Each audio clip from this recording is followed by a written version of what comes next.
Welcome to Love and Trauma, the real deal. I'm Danielle Sebastian, best-selling author, coach, and yes, I've been through the marriage trenches myself. This show is all about how to actually deal with trauma in relationships and make it work without losing your mind. If you're ready for honest talk, no fluff, and tools that cut through the noise, tune in, because let's face it, love can be a bit of a mess, but it's a mess worth figuring out. This is Love and Trauma, the real deal.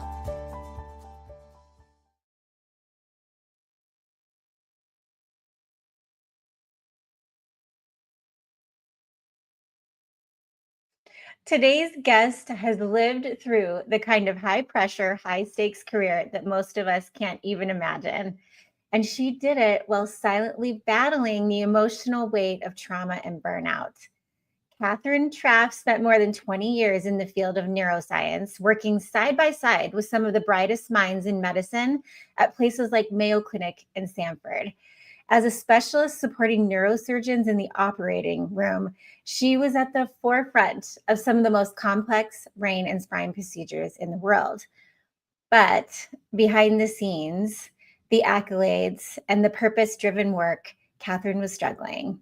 The constant demands, the trauma of witnessing intense medical cases, and her lack of self-care took their toll. And like many high-functioning professionals, she turned to alcohol, not to party, but to cope. A glass of wine at night became a ritual and a reward, a way to quiet the chaos and numb the pain. But what began as a stress relief habit slowly crept into every corner of her life, affecting her health, confidence, her clarity, and relationships. And yet, she never expected that the worst day of her career, a 17-hour trauma-filled shift in the operating room, would become the start of something brand new. That day, she didn't drink, not because she didn't want to, but because she couldn't. And the next day, she still didn't. And then something miraculous happened. She heard the whisper, now is the time.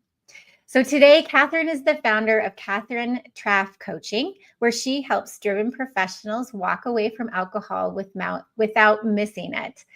Her proprietary Revive method blends her neuroscience background, mindset work, and faith practices into a powerful framework for healing. I'm so excited to have her and sit down with her for a wonderful interview. So let's just get started.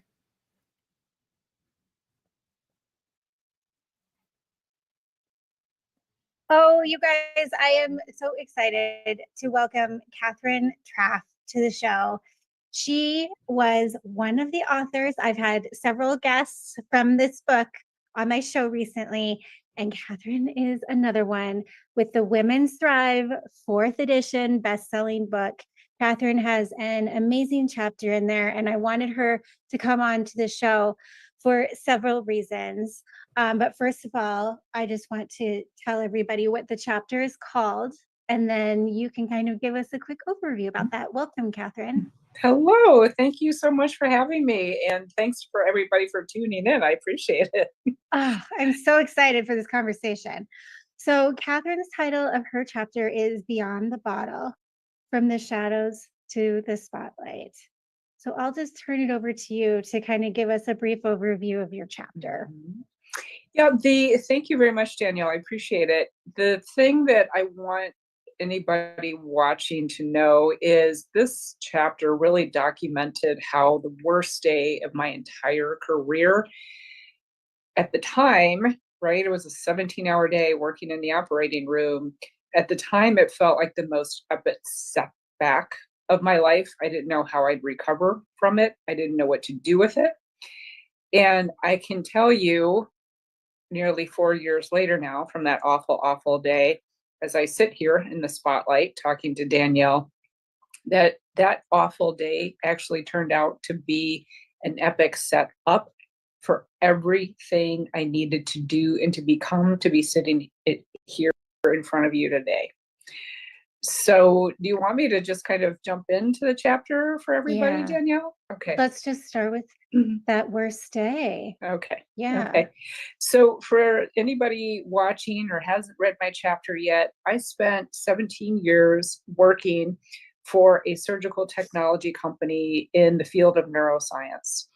And I ran very sophisticated imaging equipment and computer equipment, software, instrumentation for neurosurgeons for some of the most rarefied brain surgeries and spine cases that you can think of. And it was a career that I loved so much. At the time, I was about one of 500 people working in that field who knew how to do what I did.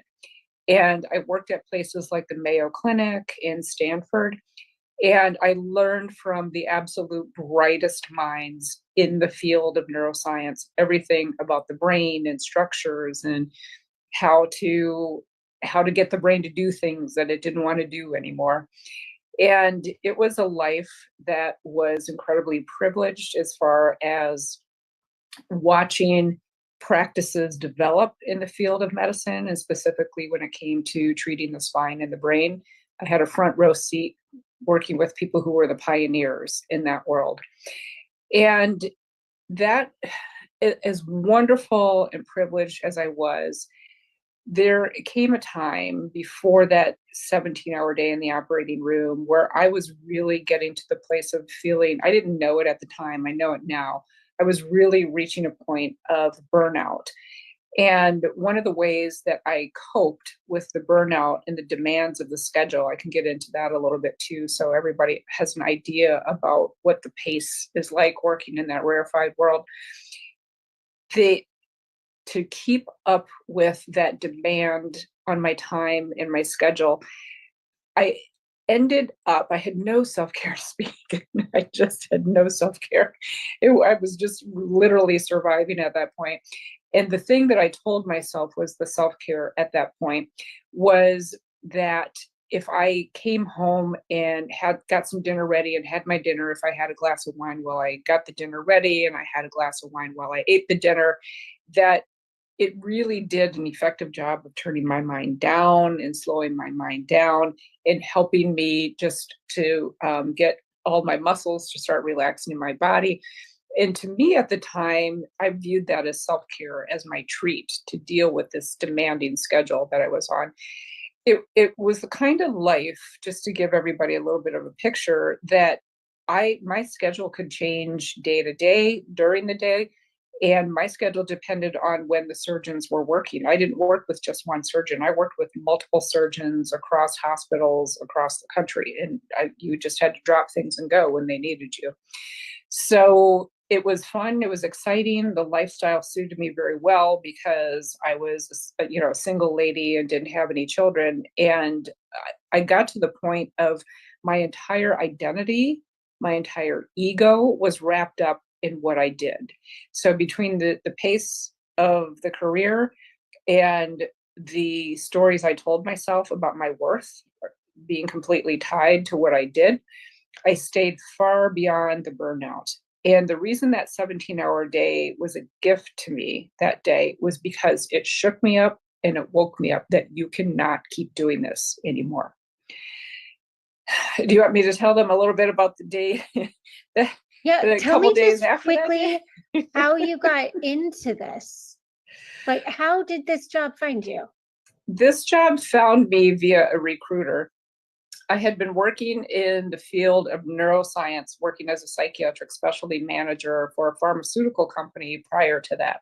And that's where I got introduced to how the brain works and why it does what it does and patient care. And I was taken under the wing of a couple of physicians in particular who I worked very closely with, who started to teach me all kinds of things. And in those days, you had permission of the hospitals and the clinics and the patients to go, and you could spend significant amounts of time with them in the clinics. and understand the patient pathway and how patients got there to begin with and what the treatment options were. And I absolutely fell in love with that life of service to patients. And of course, how the brain works to this day. There's nothing more fascinating to me than the way the brain works.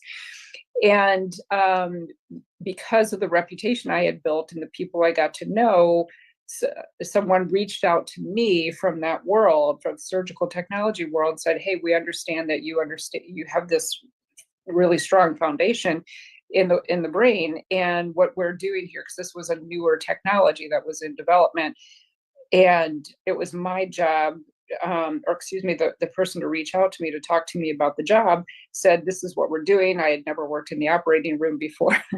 So that was a big learning curve, but they loved the foundational knowledge I had around all things brain related.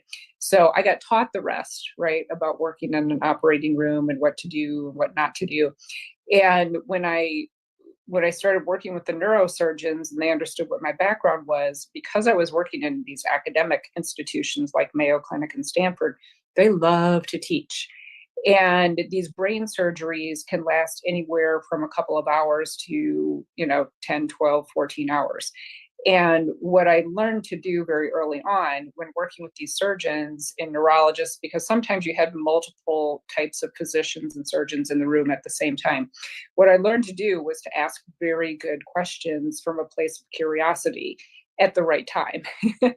And I got this incredible world-class medical school education just by being in the room with these people and asking good questions. And as my knowledge developed and my acumen with the systems and understanding how to best use them in ways that surgeons hadn't even thought of before, we developed this really kind of symbiotic relationship in working together to get the best possible outcomes for their patients. And I became someone that they valued and they trusted. But it really started because I had this love and this passion for all things the way the brain worked, and the rest of it just kind of took care of itself. That's amazing. So we will get into the day, but were you working with equipment?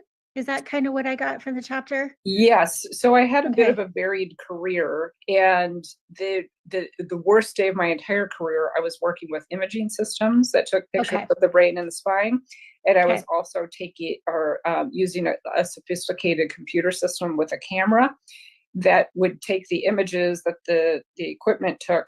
The images would get sent to the computer. The computer builds a 3D model, and it's essentially like using GPS for brain and spine surgery, and it looks a lot like a video game. Wow. That is really Yeah, fascinating. yeah. Okay. That's what I was Yeah. doing when that awful day happened. But I did all kinds of other types of To surgeries get before. there. Yeah, Okay. So let's talk about the day. How did it start? it started at 6 a.m. Technically 5 because I was in the car and I had an hour drive. I walked in the hospital at 6 a.m. thinking I would be done by about 2 or so because I only had a couple of surgeries on that day. And if I slip and I say case, I mean surgery because that's what it Sure. gets called in the world of ORs, cases. Mhm. And as I walked into the hospital, I was going to be all on my own that day, and I had to be in 2 rooms at once at one point. And I was quite seasoned and quite experienced. I probably should have asked for help, but I didn't ask for help for someone to come and help me out. And because I didn't ask for help, and at that time I was in a place of absolute perfectionism, and I have to do it myself because people will doubt my competency if I don't do it myself. I was really stuck in this mindset around doing every single thing myself. That as I walked into the hospital, I was in a place of panic. At 6 a.m., you're starting your day already in a place of panic, not the not the best way to start your day off. So I had so many things that I was juggling in pieces of the puzzle that had to come together, and they had to come together perfectly. And I suffered from tremendous perfectionism at that point too. That everything had to be perfect, and the relentless self-talk around what is wrong with you. It has to be perfect. It has to be perfect. It has to be perfect. There's a patient on the table. So as the day was unfolding, you can't make these things up. Like I was having equipment failures that have never happened before. It's my job to fix them in the operating room if the system goes down and the patient's on the table and they have these great big incisions. And the surgeon's like, when is it going to be fixed? When is it going to be fixed? When is it going to be fixed? Right? Because they're depending on these systems and it's your job to get it up and running as quickly as possible.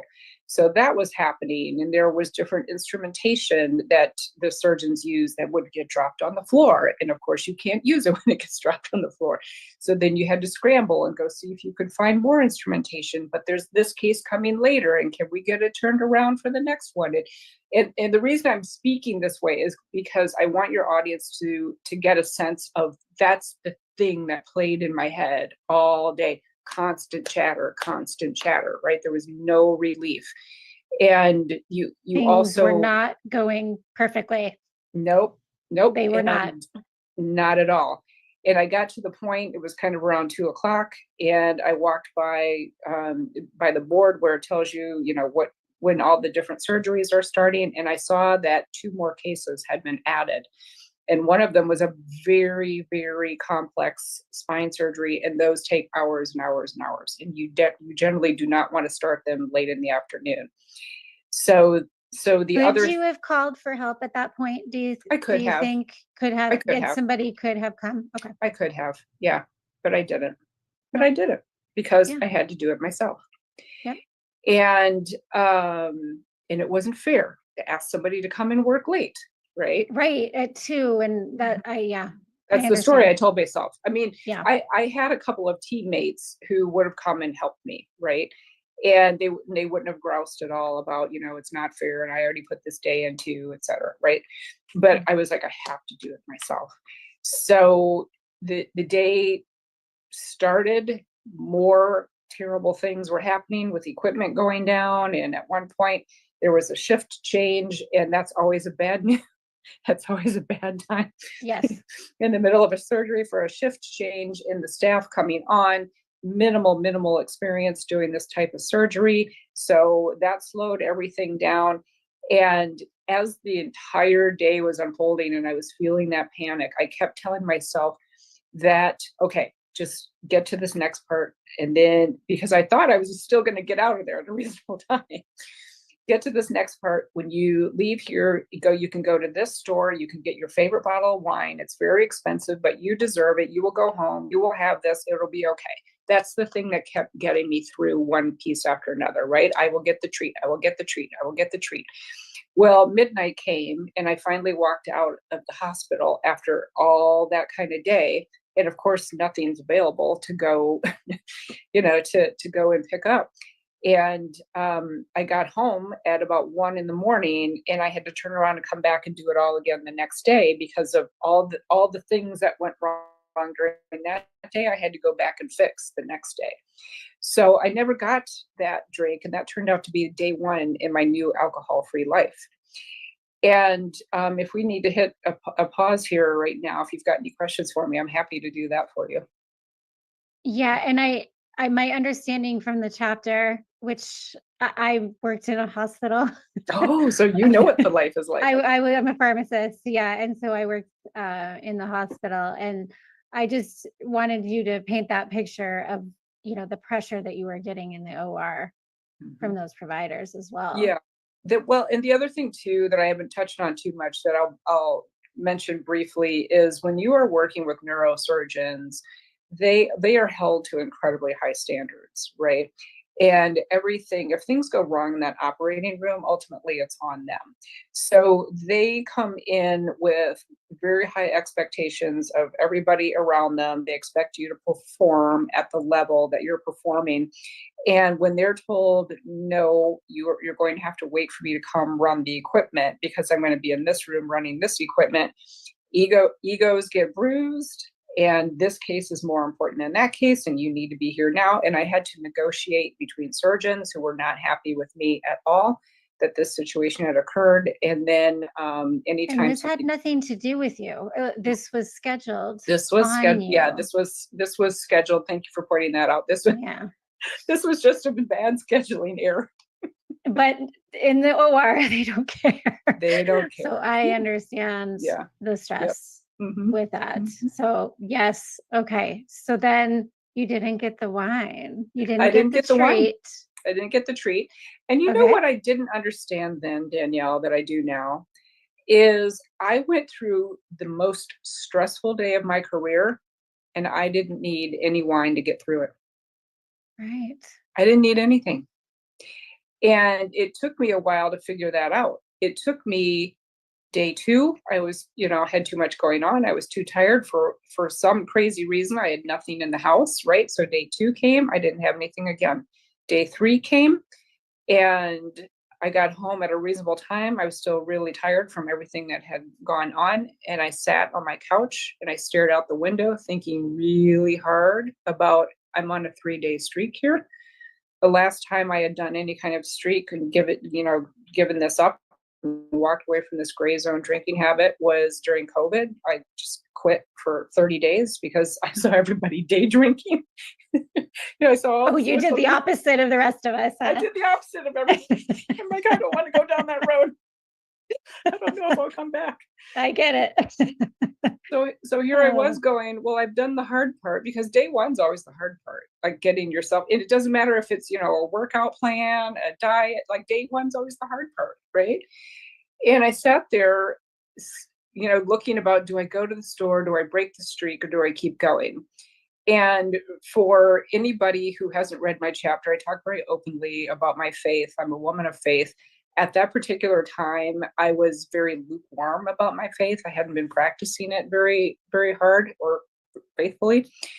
And the Holy Spirit told me in that moment, I've never heard him as clearly as I have. And if you know anything about brain surgery, once upon a time they used to do it with a stereotactic frame, and everything was found in the brain by using XYZ coordinates.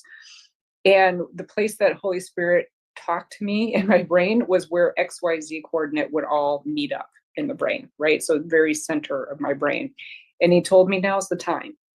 And I absolutely knew what he meant about, the alcohol's got to go. You've got to get it out of your diet because it's holding you back, right? It's keeping you from recognizing that you're burned up, you're burned out, you can't do this anymore. You've got to change. And then he also showed me that I was in pretty good shape, but I had high blood pressure. I was 55 years old. I was in a brand new city, brand new state. I didn't know anybody. And I was at risk for having a stroke or heart attack. And I would be all on my own in a hospital if I didn't pull myself together. And so I turned to him and I said, okay, you got to show me how to do this, because I've tried before. I've made it 30 days. I don't have a physical problem with it. I don't need to go to rehab. I don't need to go to a 12-step program. I yeah. do. So that's kind of the thing about drinking Mhm. every day, not, to the Yeah. point of getting blacked out. Nope. And that's probably, Yeah. thank you for bringing that up, because that's what I want to talk to people about today. Is I never had more than 3 glasses of wine in an evening.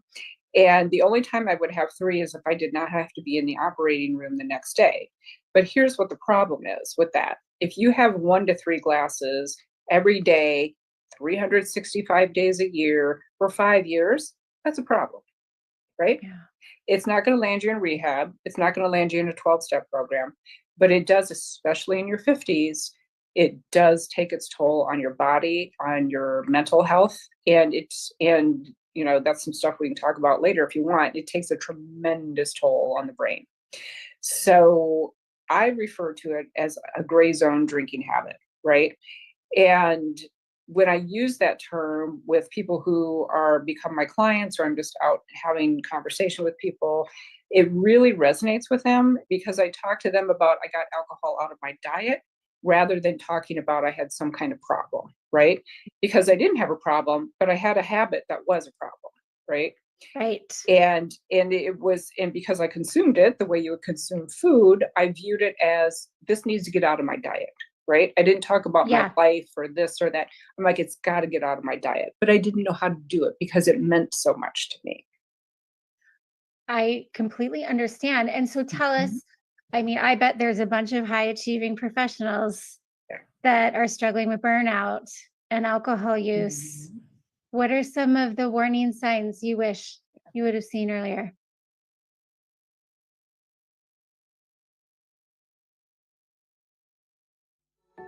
Banging your head against the wall trying to navigate the complexities of a relationship impacted by childhood trauma? It doesn't have to be this daunting. When you're married to a partner with unresolved childhood trauma, it can feel like you're walking on eggshells, never quite knowing what will set them off. No matter what you try, it feels like there's always something triggering another emotional response that seems completely out of context. And the harder you try to fix it, the more discouraged you feel. So, what's the issue here? Navigating marriage with a trauma survivor is different. The love languages don't work. Date nights don't work. Self-help books don't help. But here's the good news. I've created something that does work. Something built from years of hard-earned lessons and real-life experience. Ready to take the first step toward real change? Let's talk.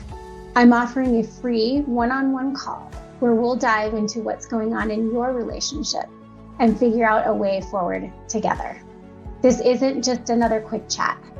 It's a chance to finally be heard, to share what you're going through with someone who truly gets it.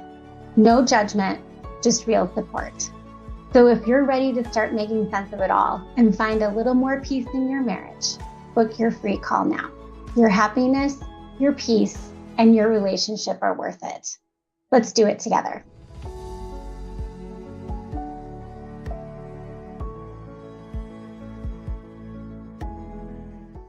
The thing that got my attention, and that's a great question because I just had this conversation with a recruiter the other day who's a friend of mine, and he's been seeing my videos on social media, and he's like, "Hey, I've got probably 3 people I could send you. Like, what are the what are the things I can tell you?" And they're all men, right? So I want everybody to know I started out, coaching myself and developing my own method to help me be successful. Then I started helping other women do it. And what I'm finding from these driven professionals is many times business meetings, society meetings, people all think that alcohol is necessary when you're taking, customers out to dinner, or we're having some kind of meet, we're having some drinks before we go to the society meeting, right? The medical society meeting.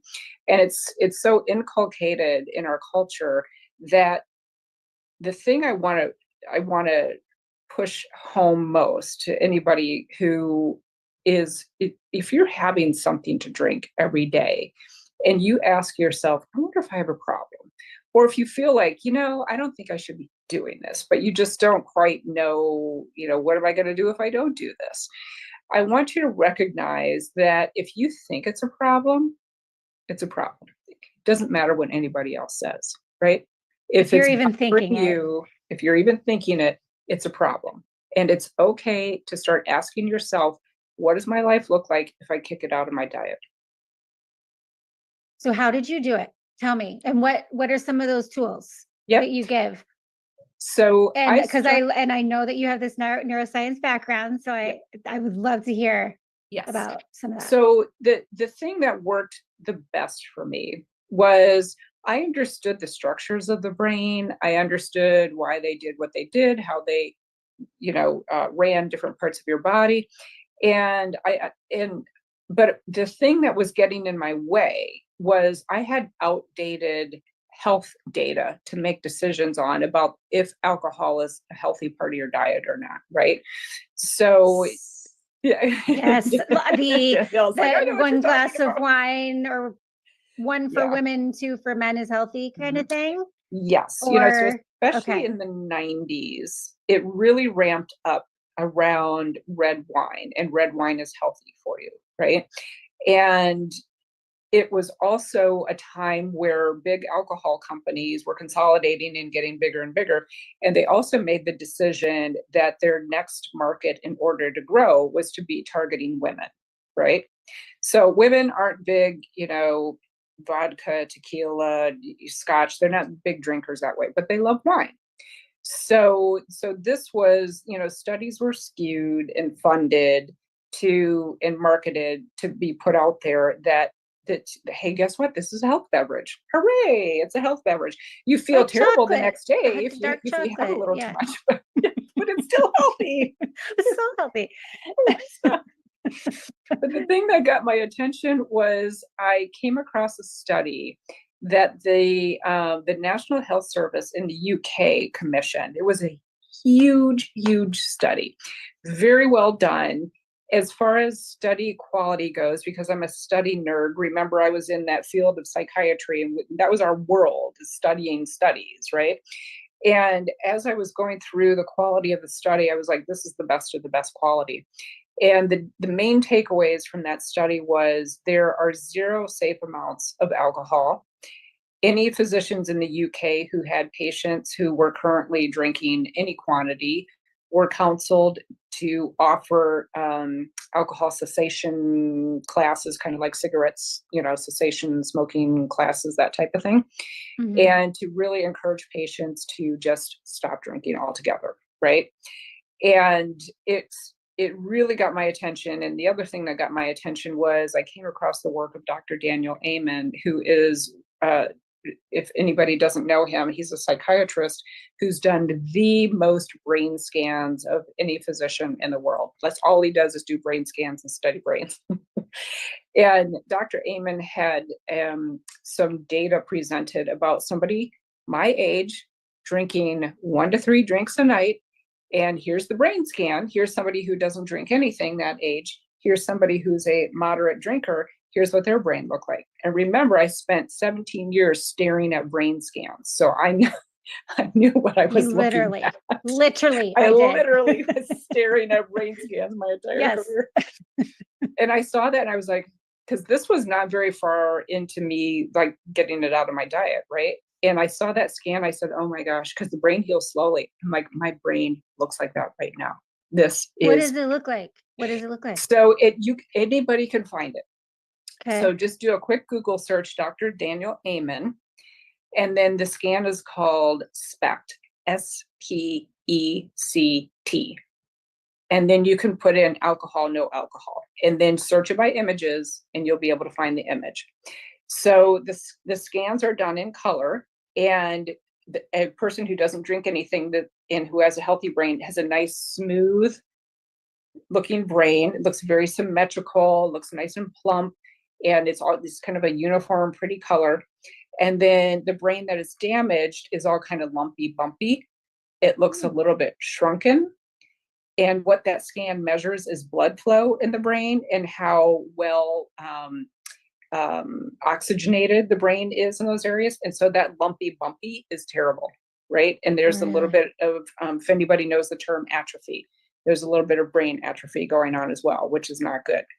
So that scared the you know what out of me, folks. Yeah. And I I just know, thought, because you don't hear about that very often, do you? you never You hear. hear about the high blood pressure, the other physical effect, but you don't Mhm. hear that often about how Yep. difficult it is for the brain. That's why I refer to myself as a brain health mentor for anybody I'm helping come off of alcohol and just get it out of your diet altogether, is because most people have never been fully counseled, especially by their physicians, the true risks, especially when you get into your 40s and 50s, about the continued consumption and what's happening in your brain during this year. So you've got declining hormonal levels, in addition to the damage that the alcohol is doing with restricting blood flow to the brain. Less So you've blood got this flow.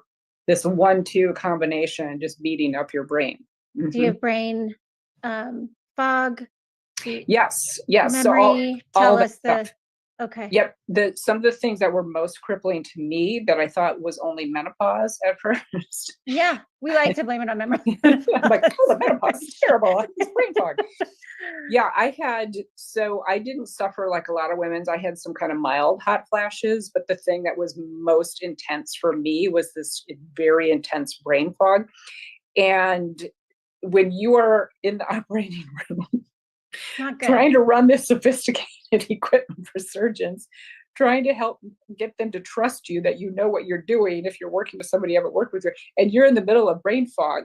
it makes you look like you don't know what you're doing. And there was a couple times I nearly got fired because people thought I didn't know what I was doing, and it was the brain fog. Mm. So compounded by the one or two drinks that I had had the night before because I didn't sleep because it disrupted my sleep, right? Yes, and then the sleep effects, right? Every night between 2 and 3 o'clock, I would wake up. And in the chapter, I talk about, mean girl yelling at me about why are you doing this to yourself? And this just this beratement would happen. So that brings me to, I know we're starting to get kind of close on time here, but when I got that medical data, that current Mhm. accurate medical data, along with my knowledge about the structures in the brain and why they do what they do, I started putting those things together and going, well, no wonder I'm doing what I'm doing. Right. And Yeah. then the mindset piece got introduced to me because I remember I had asked Holy Spirit for help because I'm like, I've never made it past 30 days. Like, what do I do here? So the mindset piece showed up, and I started learning really important principles about how thought patterns are formed in your brain, right? So in neuroscience, there's this merger of psychology and neuroscience going on right now that we've never seen before. Things make so much sense that never made sense before. We always thought the two things were separate, but the mind controls the brain, right? And you can use the mind to start to rewire the brain because it's neuroplastic. It means it can make new connections at any time. For those people watching who don't know, like, what is Catherine talking about right now?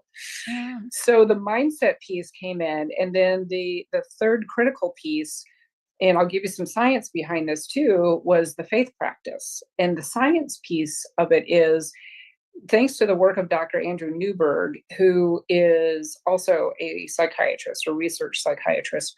He studied all kinds of people who had some kind of faith practice, whether you were a Buddhist monk, whether you're a Catholic nun, maybe you're a Mormon. He studied their brains while they were practicing their faith. Or if you were just meditating, maybe people just called Meditate. themselves spiritual and they were just meditating. Dr. Newberg found that the same reward circuit in your brain that lights up when you have a cigarette, when you're scrolling on TikTok, when you are eating a piece of candy, right? That dopamine center, that reward center in your brain lights up when you are meditating, when you are in prayer, when you are practicing your faith. That same center lights up. So when you remove something, right, that's been giving you this reward, a lot of people struggle with, with the cravings, et cetera. That's where I can help with the neuroscience, how the brain works. But the reason the faith piece is so important is when you replace when you get a new input to that same reward circuit, it's much easier to leave the thing that wasn't serve you and bring in something that does serve you, and you're getting rewarded for doing it. Does that make sense? Yes. Okay. Brilliant. So those three things I put together for myself, and I'm happy to tell you 4 years later, never had a slip, never went back. So you don't drink at all now? I don't drink anything, and Okay. this is the way I talk to my prospective clients. Is my goal is to help you get to the point where alcohol's out of your diet and you never miss it. Because I got to that place at about year one. I'm Year like, one. why would I? And Okay. here's the other important thing I want everybody to know is I never, ever, ever, ever tell myself you are never drinking again. Right? I have never told myself that. What I do is I kind of go through if a situation ever is presented to me where it's interesting to me, right? Because especially early on, it was interesting to me for a whole bunch of reasons. And I would walk my through a process of, okay, yeah, you can have that if you'd like. Let's let's kind of review what you can expect because you have 5 years of data about how you reacted when you consume these things, right? So you're like, okay, I'll feel pretty good for about 20 to 40 minutes. I'll go to bed early because I'm sleepier than usual. I'll wake up at 2 o'clock in the morning. I won't be able to go back to sleep. Mean girl will be starting to do this again. And then I'm going to have to be up the next morning. Is that 20, Is it 40 worth it? minutes worth it? And I always, always answer, nope, nope. And that's how you get to the point of, I don't miss it. I do not miss it. Tell me, is there any research that says that when you stop drinking that it that what happens to the brain is reversed? There's loads of data, loads Okay. of data. You can reverse your brain health, right? Now, if you've been a serious alcoholic for many, many years, it will take its toll. But your brain does have the capacity to heal itself. And especially if you are someone who was more in that gray zone, like I was, your brain 100% can heal itself, right? You need to feed it the good food. Obviously, you need to just stay away from it altogether. And then, the exercise piece is critical too. Anything you can do to get nutrition and blood flow to the brain enhances and speeds up the recovery. That's very enlightening and hopeful. Yes. I Yeah, don't want that it anybody to feel can like, be. oh no, it's too It's late for too me. late. No, it's never too late. Right. No. Oh, I love that. And so since this is a relationship about love and trauma, tell me about the relationships. How it affected, because it sounds like at the time of the bad day, Yeah. you were single. Mhm. And tell me what happened post. Yeah, I think that was also a gift as well, right? Like I was in a new city, new state, hadn't made friends yet. And so I didn't have any drinking buddies that I had to go have awkward conversations with, right? I only ran into that later when I went home for a little bit. And I do teach my clients how to handle those situations, right? Because not everybody has the luxury of being in a brand new city and state to start their life over. But the relationships part was when I did make some new friends, and they're like, oh, let's go out for dinner and drinks. And I had to sit with them and say, hey, here's the deal. I don't do that anymore. And I told them the story about why I didn't. Had a big smile on my face. I said, I feel amazing. And they're like, oh, well, what do you like to drink instead? And they had ordered some wine. And I had a little card with me, index card that I had little mini post-it notes on that I just wrote down recipes of my favorite non-alcoholic drinks that I made myself at home. I peeled one off and I gave it to the server to give the bartender because it was the amounts and everything, right? Yeah. Of what to make me. And I said, please put it in a pretty glass. And it came back. And they're like, this is what you drink. And I said, yeah, this is the kind of stuff that I like to do now. They're like, will you cancel our wine order? We want to have what she's having. That looks really refreshing. That's exactly what it was, right? Because Yeah. when we get to that 5 o'clock happy hour time, most of the time we're tired, we're thirsty, we're hungry, we want something refreshing. And we've told ourselves for years and years that, oh, that's what the Has to glass be of Sauvignon alcohol. Blanc is, right? Yeah. Yeah. And instead, you're like, no, I have this sophisticated, fresh, hydrating, beautiful beverage in front of me that I'm going to go home feeling better than when I got here, right? I literally will feel better. It won't just be Literally. covered up and masked over. Oh, I haven't. So I would say that is from a relationship standpoint. That was a big turning point with those friends, and we're still very good friends to each other today. I did briefly date a gentleman for a while who was very accepting of me and my lifestyle. And it turned out as I got to know him a little bit better, he had his own gray zone drinking habit. but didn't want he didn't believe all the things that I would share about for my experience, right? I'm never preachy, and I just talk about here's what my experience has been. And I just made the decision that, you know what, I really appreciated that because he never said anything like, come on, just have one. He never did that, right? Very respectful. But it did cause a problem on a couple situations where I went, okay, I think from going forward, I'm just going to be involved with people who just don't drink anything. Right. So that's how it affected my relationships going forward. It's been incredibly positive. I've done things I never would have done before because I was so busy staying at home, drinking my 1 to 2 glasses of wine because I didn't want to go drive anywhere and drink. So a lot of people are worried about, does this life make you boring? And what I can tell you is what my life looked like last year is I got to go to Argentina for the first time. I got to go to Costa Rica for the first time. I was in Lake Louise, Canada I was I was in Whistler, Canada at the bobsled track there, the Olympic bobsled track on a track going 90 miles an hour with two former Olympians. So no, your life does not get boring when you decide to not have anything to drink anymore. It gets better. It delivers everything. This life, alcohol-free life, delivers everything alcohol promises. More adventure because you're feeling better and you have more energy. More adventure, more money, more energy, More money. more clarity of mind, no brain fog.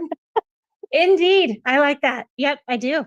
Alcohol's expensive. Wine is expensive. Expensive. Oh gosh. Tell me just do your techniques work if you're using trauma or if you're using alcohol to cope with trauma, or do you have to tweak? So one of the things I want to be really, really clear on is I'm not a trauma specialist. Mm-hmm. And if you are somebody who recognizes that you've got some trauma you want to heal from, my techniques work from the standpoint of getting to breaking thought patterns that you currently have, right? Okay. So that will help you heal your trauma. It would be a good combination. If you are in therapy with a trauma specialist, this coaching that I do would be what we would call in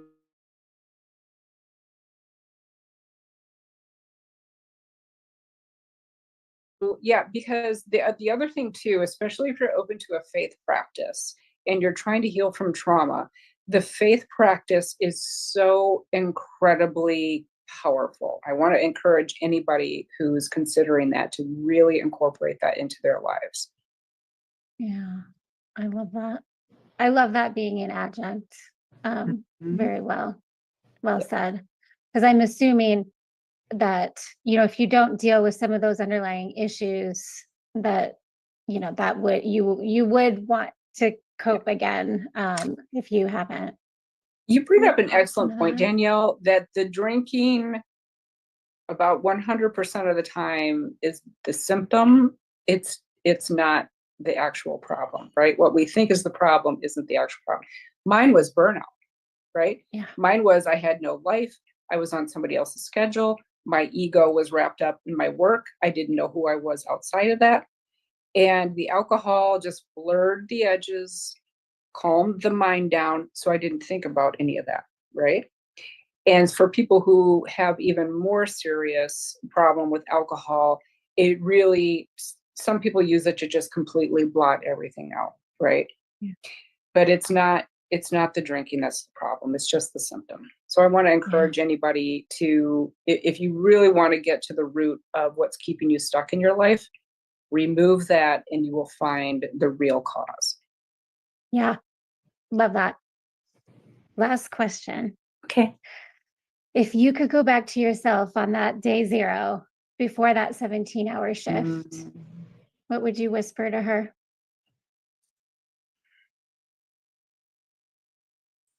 You're stronger than you know. You're about to go through something that is not fun, but it will change your life for the better forever. You're stronger than you know. You're stronger than you know. I bet you never thought that before when you walked into that 17-hour day that Like, you would, I'll be done you by would 2. give that up. It's gonna be great. At some point. I'm gonna go home, relax. Maybe I'll Right? have time to go to the beach. And your Because I self-care never got is done it too. totally existent now. Oh, that life's gone. I love your story. Thank you. I love the neuroscience piece to this as well. Yeah. And I'm just really glad that we were able to, what did you call it? You were a advocate for brain health. Is that what? Yeah, I just think of myself as a Yeah. brain health mentor. Brain health mentor. Yes. Yes. Yep. And I specialize in helping women get unstuck, just get that gray zone drinking habit out of their lives. And then let's get to the real cause of why you are feeling stuck in your life. Yeah, that's where the mindset, so the thing I want to close with is the neuroscience piece is so powerful because when you understand the way the brain works and that its number one job is to keep you safe, it helps you get rid of shame, blame, and judgment around, you might have been telling yourself, I'm just lazy, or there's there's something wrong with my character. I have a character defect, or there's some kind of moral problem with me. Nope, nope.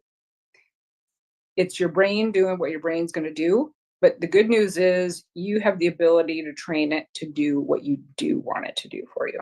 That's a lot of Wow. do's. That is, but it's so let's do it. Let's do it.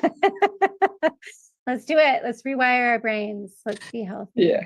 Yeah, let's rewire our brains. And my favorite thing to tell people is I want you to become everything you were created to be, right?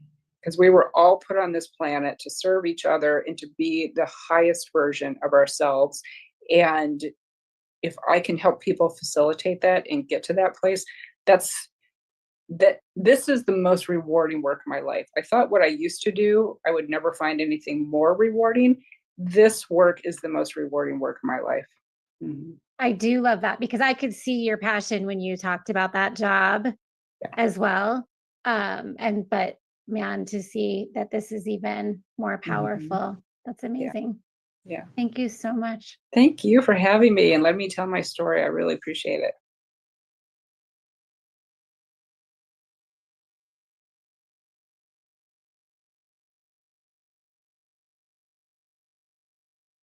Wow. I told you that this conversation was going to be powerful. Catherine Traff really brought the real deal today. And I'm so thankful for her honesty, wisdom, and heart. And I wanted to just give you my 3 biggest takeaways from this interview. And number 1, that alcohol is often a symptom and not the root. What struck me most is how Catherine reframed alcohol use as a coping mechanism for deeper emotional wounds like burnout, trauma, or identity loss. And when we pull back the layers, we often find pain that was never processed, and alcohol just becomes a way to blur the edges. So her story reminds us to stop asking, why can't I stop drinking? And start asking, why am I actually trying to numb? The second thing that was really important for me to hear was that your brain can heal if you are using alcohol to cope and that you're not broken. I loved her neuroscience background, and it really was a masterclass in hope. She showed us that the brain is very neuroplastic, meaning it can rewire, recover, and get stronger, even after years of gray zone drinking. I love that. And thirdly, that faith is a neurochemical advantage. That one was an unexpected takeaway for me. The science behind a faith-based practice, that when we pray, meditate, or connect spiritually, we activate the same reward center in the brain as alcohol, but in a healthy, sustainable way. I love that. And I think that's a really great tip for anyone who's trying to remove alcohol as a coping mechanism. I love that Catherine is just a living proof that it's never too late to choose clarity over coping. And her Revive method is such a beautiful blend of science, soul, and service. And it's really helping people take their lives back. I loved this interview. And as always, I want to thank you for turning in to Love and Trauma, The Real Deal, where we keep it honest, hopeful, and healing. We'll see you next time. All right, that's a wrap for today on Love and Trauma, The Real Deal. Big thanks to my guests for sharing their insights. Couldn't have done it without you. Now, for those of you looking to take this journey further, I've got something special. Head to my website to grab Real Tactics, Real Healing, a survivor's playbook for navigating a relationship with a trauma survivor. It's packed with everything you need to know, do, and say to navigate the emotional minefield, find your balance, and regain your self-worth and happiness.